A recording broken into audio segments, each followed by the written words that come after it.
এ কাকু, আজকে তুমি পারলে কাঁচামরিচ দিয়ে কিছু বানাও তো। হ্যাঁ হ্যাঁ কাকু, আজকে আমাকে দিয়ে কিছু বানাও, তারপর আমি দেখাচ্ছি মজা। আমাকে খেলেই দেখবে, ঝালে তোমার গাড় ফেটে যাচ্ছে। এ কাকু, এভাবে তাকিয়ে থেকে লাভ নেই, কি করবে করো।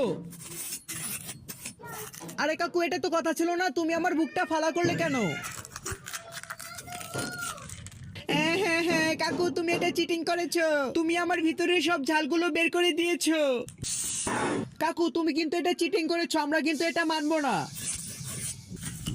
আরে কাকু, আমি তো অনেক ছোট কাঁচামরিচ, আমাকে নিয়ে আসছো কেন? আমার ভিতরে তো ঝাল নেই। কাকু, ওর কথা কিন্তু আমার সহ্য হচ্ছে না, আমি এখনই কুচি কুচি করে দিচ্ছি।